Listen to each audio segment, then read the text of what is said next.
Hi, I'm Jacob. Welcome to Late News Last Night.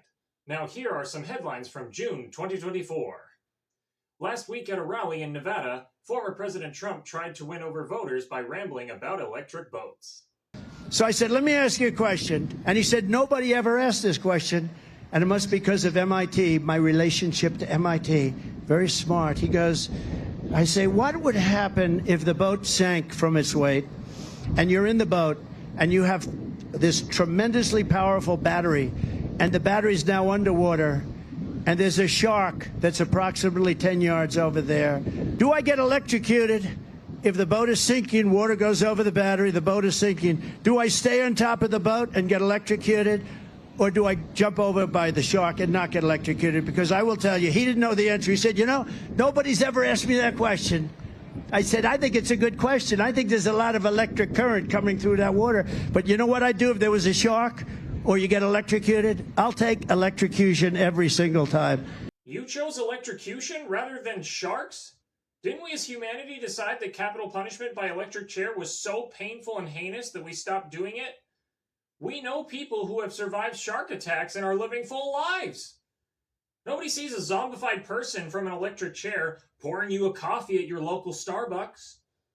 Also, isn't it like super unlikely you'll get attacked by a shark, let alone die from it? You'd rather take the certainty of definitely being electrocuted and likely dying? How did we let this suicidal maniac get in charge of the nukes? Now, if it was an orca killer whale in the water, that would be a different story. Orcas get their name from emotionally killing you because orcas are mean. Because they'll be like, wow, you must have a lot of friends on that boat for it to weigh so much, and oh, it's just you. And then you're like, hey, I have a lot of friends. They're just not here right now. And then the orca's like, really? Why are you talking to an orca? The Biden administration proposed a measure last week to prevent medical debt from negatively impacting credit scores. Yeah, credit scores are the problem with crippling medical debt. It's like your electrician saying, I know you don't have electricity because your breaker box is broken, so I got you a bunch of candles. Problem solved. You know, if I didn't know any better, I think the Biden administration is trying to prevent low-income people from being punished for the crime of needing health care. Actually, that sounds like a great idea. We should invent a system where everyone can get health care, no matter if they can afford it or not. We should call it universal health care. Then they wouldn't even have the debt in the first place. Somebody write that down. Oh, it's already been written down. 18 times.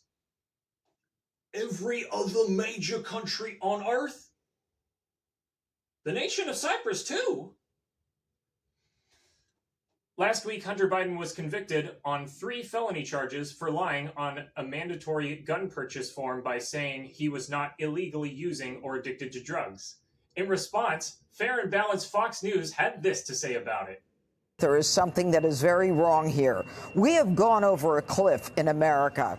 This verdict is a verdict of someone who was forced to fight a 1,000-pound gorilla with both hands tied behind his back. Although this judge is capable of anything.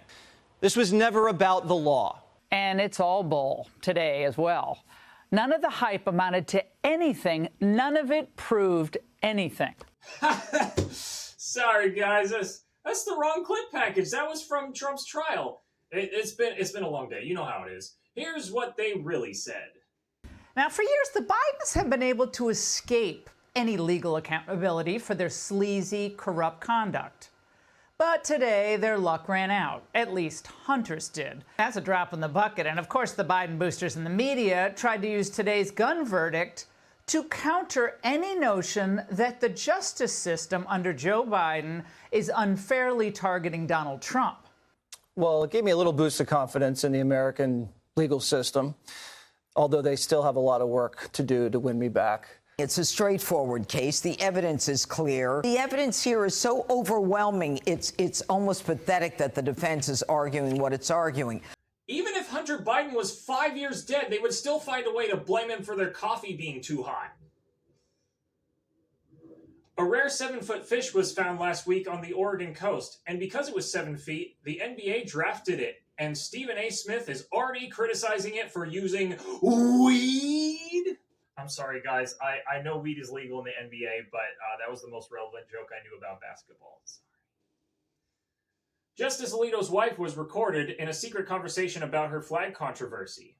I want a Sacred Heart of Jesus flag because I have to look across the lagoon at the Pride flag for the next month. Exactly. And he's like, oh, please don't put up a flag. I said, I won't do it because I'm deferring to you.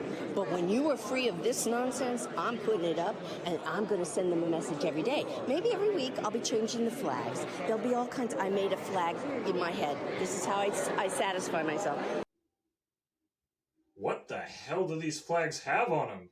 A picture of Trump's flagpole?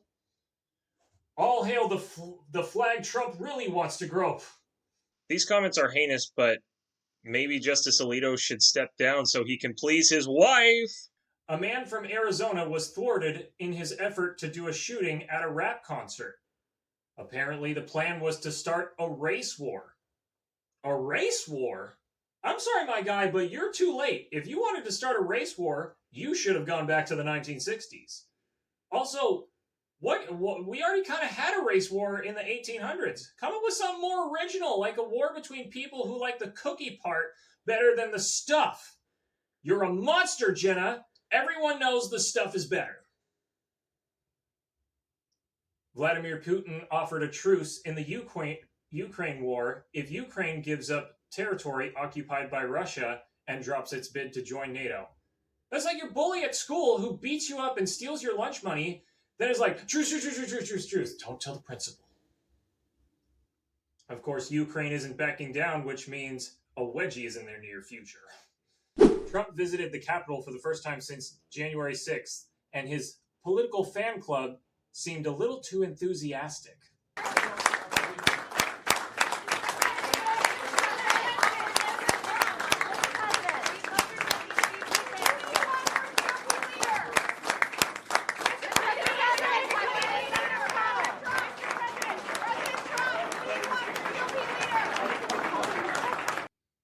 I'm sorry, is this North Korea, or is this the new Speed movie where if they clap slower than 120 beats per minute, then they explode?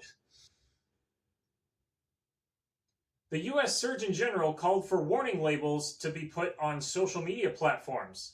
And of course, I think the label should say, may contain traces of Andrew Tate. That's all the news I've got for now.